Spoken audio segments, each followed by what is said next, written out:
Graças a Deus. Lucas capítulo 6.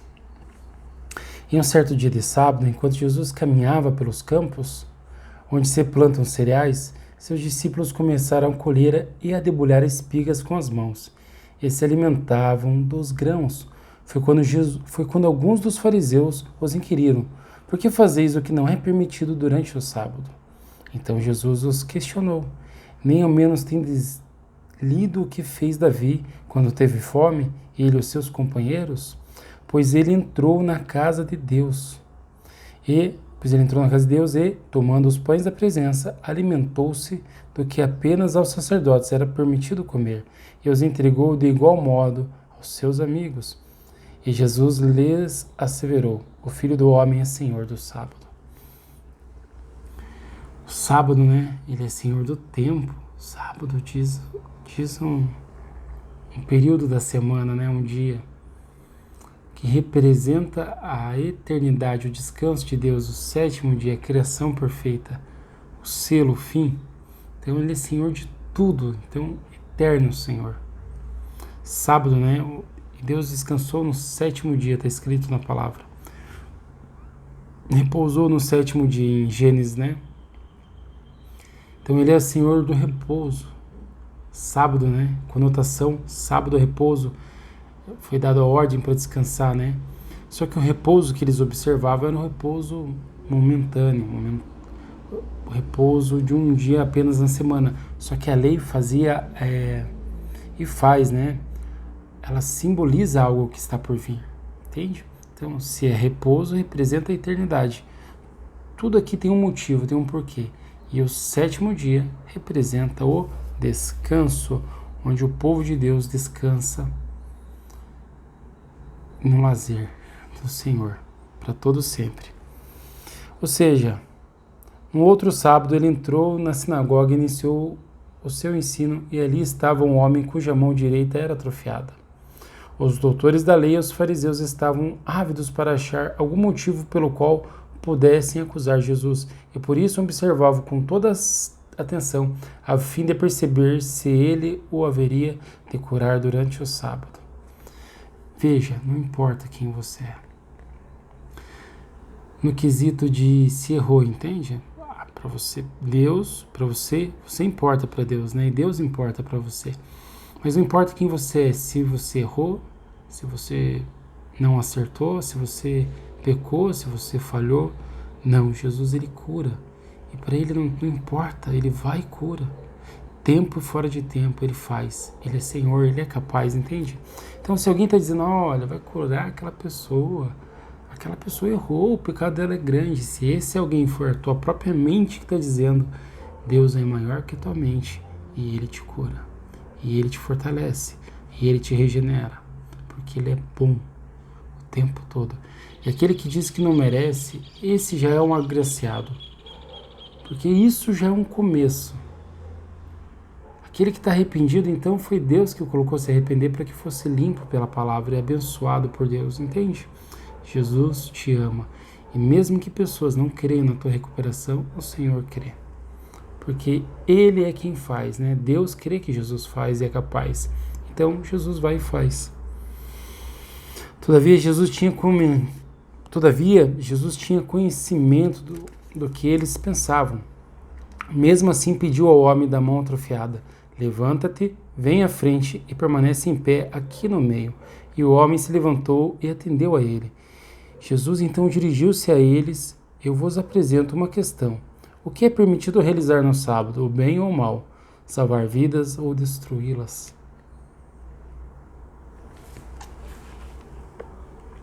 Que linda a palavra dele.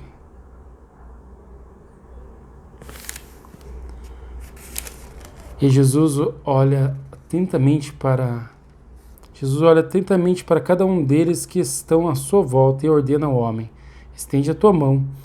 O homem a estendeu e ela foi instantaneamente curada, Estende as mãos. Senhor, por favor, restaura o nosso ser, restaura o nosso íntimo, restaura o coração dessa pessoa. Pai, por favor, necessitamos de Ti. Restaura essa vida em pelo nome do Senhor Jesus, Pai. Graças a Deus. Amém. Contudo, eles ficaram enraivecidos e começaram a tramar entre si sobre que fim dariam a Jesus. E ocorreu naquela ocasião que Jesus se retirou para o monte a fim de orar, e atravessou toda a noite em oração a Deus. Logo ao nascer do dia, convocou seus discípulos e escolheu dentre eles 12, a quem também designou como apóstolos: Simão, a quem deu o nome de Pedro, seu irmão André, Tiago, filho de João, Filipe, Bartolomeu, Mateus, Tomé, Tiago, filho de Alfeu, Simão, conhecido como Zelote, Judas, filho de Tiago, e Judas Iscariotes, que se tornou traidor. Então desceu Jesus com os apóstolos e parou num lugar plano. Estavam ali reunidos muitos dos seus discípulos, e uma enorme multidão vinha de toda a Judéia, de Jerusalém, do litoral de Tiro e Sidom. Pessoas que vieram para serem ensinados por ele e curadas de suas doenças. Aqueles que eram atormentados por espíritos impuros foram curados, e cada pessoa da multidão procurava tocar nele, pois dele emanava poder que curava todos. Emanava poder. Virtude, né? Santidade é tão imensa que é por essa santidade, né, que fomos sarados. Quando veio a cura, né? Quando ela veio. É pela benignidade dele. E basta crer no nome dele, esse poder emana até você. E tudo é feito, basta confessar. E é ele quem te dá, é ele quem te faz, é ele quem te move. E é ele quem manda o poder até você.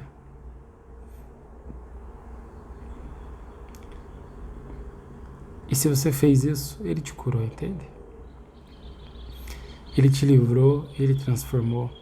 Porque não foi você quem fez, foi Jesus de Nazaré. Ele pegou o rumo da direção e cuidou de você. Porque isso é ser pastor, né?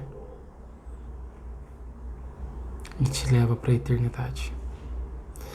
Então, dirigindo o olhar para os seus discípulos, Jesus lhes declarou: Bem-aventurados vós, os pobres, porquanto a vós pertence o reino de Deus. Bem-aventurados vós que agora tendes fomes, porque sereis saciados. Bem-aventurados vós que nesse momento estáis chorando, porque é a vez de sorrir. Bem-aventurados sois quando as pessoas vos odiarem, vos expulsando do convívio delas, vos insultarem e excluírem vosso nome, julgando-o execrável por causa do Filho do Homem. Regozijai-vos nesse dia e saltai de alegria, porquanto imensa é a vossa recompensa no céu, pois dessa mesma maneira os seus antepassados agiram contra os profetas. Jesus é incrível, veja. O sentido disso, a conotação dessa rica palavra dele, primeiro é no espiritual, né? Então, bem-aventurados vós, os pobres, porquanto a vós pertence o reino dos céus. Os pobres é assim, aquele que é humilde, né? Que não exerce, não tem por estima a vida, o corpo, não se tem como rico e precioso, né? Como tesouro a vida, a sua sabedoria de acordo com o ensino de homens e não de Deus, que tem como riqueza os tesouros. Então, não está falando se você tiver bens ou for agraciado por Deus, abençoado por Deus também no físico, não. Está falando dos pobres, assim, aqueles que têm o seu tesouro em Cristo Jesus, que na mente deles, que é isso que eles reverenciam, né? Jesus de Nazaré, o que eles dão a importância verdadeira, entende? Então eles são pobres, assim, na humildade, eles são humildes, são pobres e são humildes, né? Na humildade eles perseveram, são pessoas de Deus. Isso eles estão em várias religiões, classes sociais, tem pessoas milionárias, tem pessoas ricas, mas elas não dedicam culto à carne, elas não dedicam adoração às pessoas. O bem precioso delas é o Espírito, entende? Então elas compreendem que o que tem valor é Deus. E aí elas percebem, né? A falta, compreendem a necessidade e eles, pai e filho, as enriquecem. Bem-aventurados vós que agora tendes fome, ou seja, vontade de Deus, necessidade da luz, quer a luz do Deus vivo. Pão eu tenho fazer a vontade daquele que me enviou. Jesus é o pão da vida, ele é a luz de Deus, então que tem necessidade, fome de Deus, quer a luz, quer o Espírito, porque serão saciados, eles terão o Espírito, né? A vida eterna.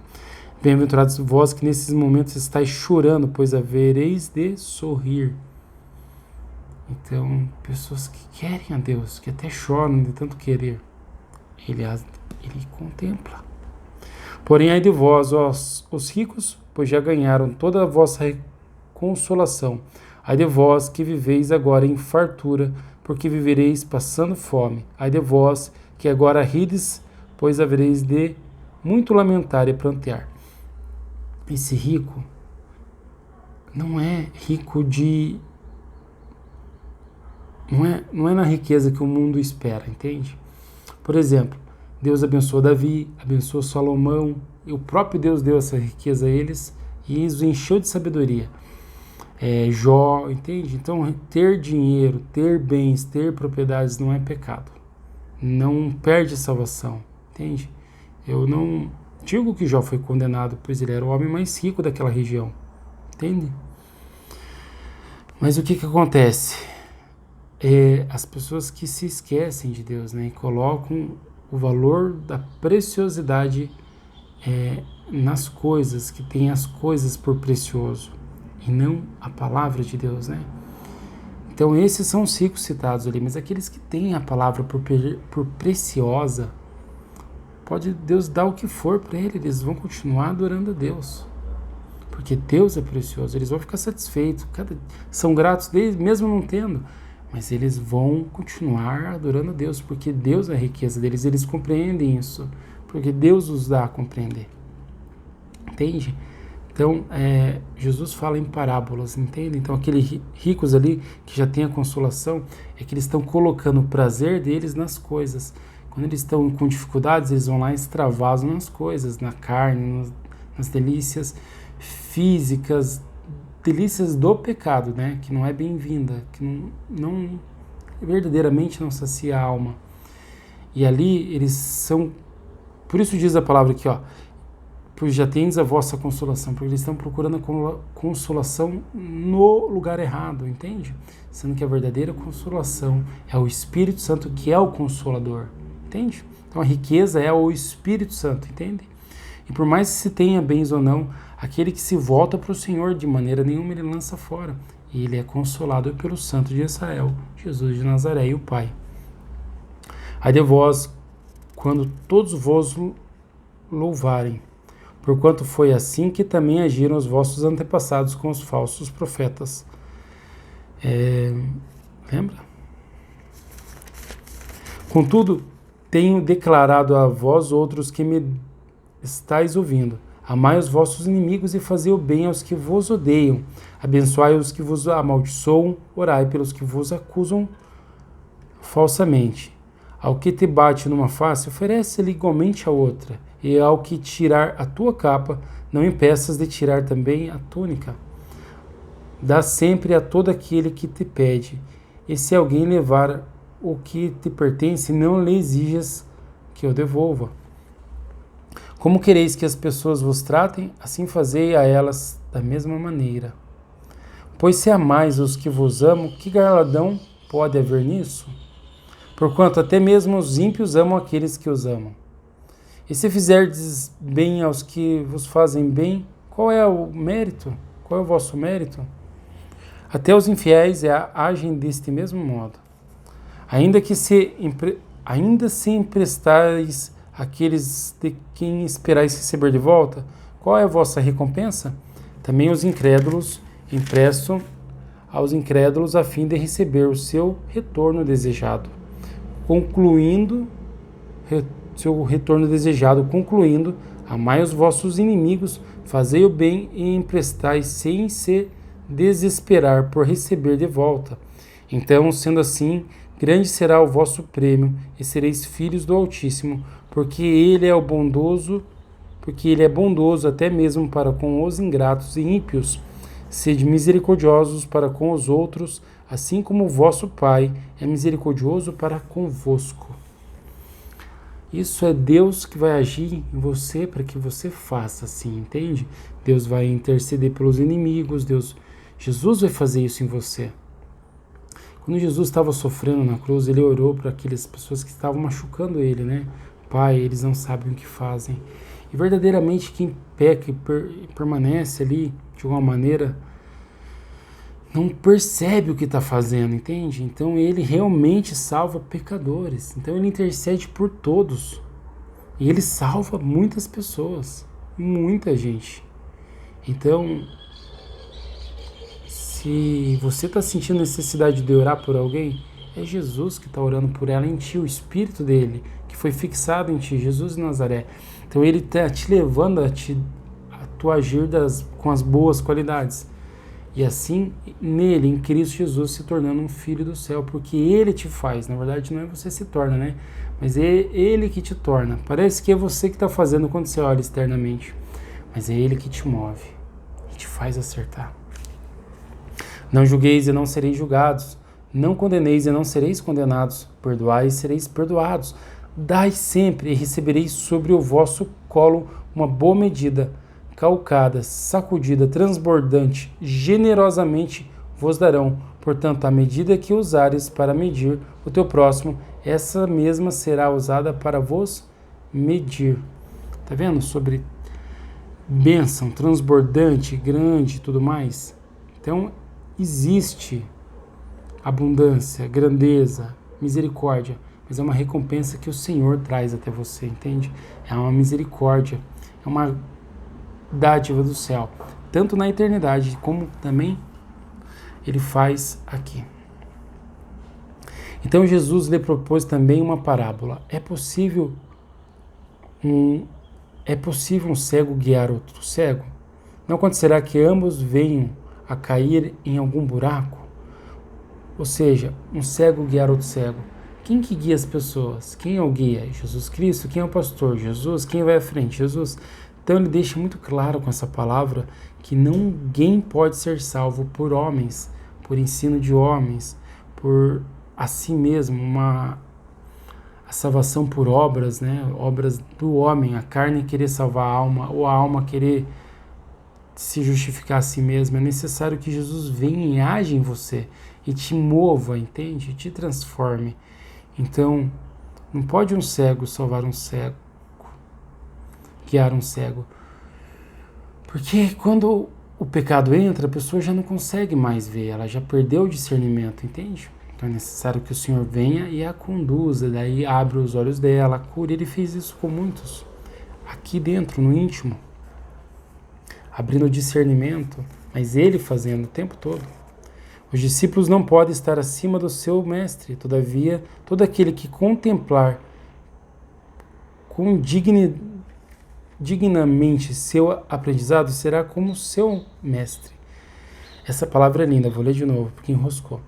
O discípulo não pode estar acima do seu mestre, todavia todo aquele que completar com dignamente seu aprendizado será como seu mestre. Será como seu mestre.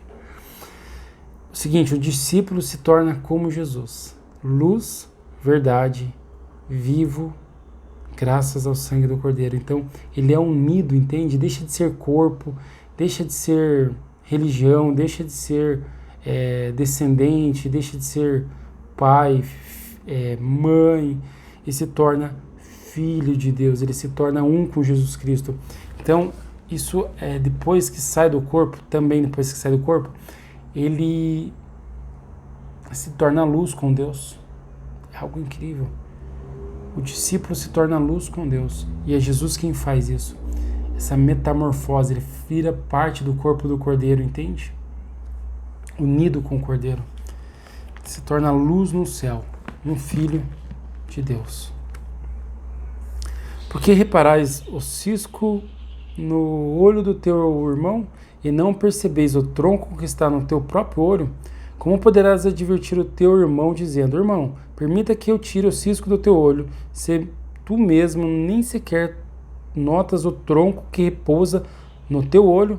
Hipócrita, retira antes de tudo a trave do teu olho, e só assim verás com nitidez para retirar o cisco que está no olho do teu irmão. Novamente, isso vem falar sobre a salvação. Como pode alguém tirar o cisco do olho do outro? Né? Olha, você não está entendendo aquilo. O olho aqui é o discernimento, é o espiritual. Você não está compreendendo essa palavra. Quando que a gente não compreende tudo, entende? É necessário que ele venha e tire, remova aquelas coisas que a gente não compreende, sabe? Porque como que alguém vai guiar se não conhece toda a palavra, não conhece o antes e o depois, o espaço e o tempo? Então somente ele é quem faz, entende? Essas palavras dele deixam muito claro que ninguém abre o discernimento de ninguém, dos homens, dos irmãos. Ninguém ensina ninguém verdadeiramente, mas quem ensina, sim, é Jesus. Nenhum irmão ensina outro irmão, nenhum amigo ensina outro amigo. Então, só Jesus de Nazaré é quem faz. É isso que ele está deixando claro, é um mistério. Não existe árvore boa que produza mau fruto, nem inversamente uma árvore má produzindo bom fruto, pois cada árvore é conhecida pelos seus próprios frutos. Não é possível colher figos dos espinheiros, nem tampouco uva de ervas daninhas. Uma pessoa boa produz do bom tesouro do seu coração o bem, e assim como a pessoa má produz toda a sorte de coisas ruins a parte do mal que está em seu íntimo, pois a boca fala do que está repleto o coração. Então, o que acontece? No íntimo da pessoa boa é Jesus que está lá. Então ela fala do que está no seu interior, do tesouro. O tesouro é Jesus, é o único que é realmente valioso e precioso, entende? Então é o próprio Jesus que ministra daí, entende? É próprio ele que guia, próprio ele que exorta, que ensina, que revela, que ama e que conduz, porque ele é o único que é bom. Deus que habita com Jesus Cristo e Jesus, o bom. Entende? Só ele quem faz. Aí ele continua e diz: por que me chamais Senhor, Senhor, e não praticais o que eu vos ensino? Eu vos revelarei com que se comparará aquela pessoa que vem a mim, ouve as minhas palavras e as pratica. É como se fosse um homem que, ao construir a sua casa, cavou fundo e firmou os alicerces sobre a rocha, e sobrevindo grande enchente, o rio transbordou e as muitas águas avançaram sobre aquela casa, mas a casa não se abalou, por ter sido solidamente edificada. Quem é o bom construtor? Jesus de Nazaré. Então a rocha ali quer dizer o Pai, quer dizer Deus, a firmeza de tudo, entende? Que é perfeito. Então Jesus, que é a verdade de Deus, e o bom construtor, ele construi a tua mente firmada na verdade, na vida eterna, entende? A nuvem do alto, que é a verdadeiro fundamento dos salvos. E por ele você pode, então, viver, porque é Jesus que faz por ti.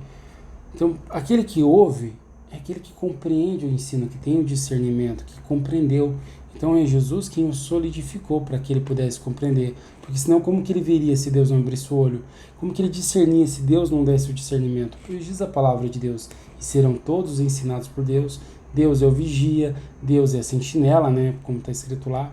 E ele também é o bom edificador. Sim, se os construtores trabalharem e não trabalhar o construtor, tem a palavra que diz, né? Mas sabemos, se ele trabalhar, então a casa é edificada. Então é Jesus que te edifica. Entretanto, aquele que ouve as minhas palavras e não as pratica, é como um homem que construiu sua casa sobre a terra, sem alicerces. No momento em que as muitas águas chocaram-se contra ela, a casa caiu e a sua destruição foi total.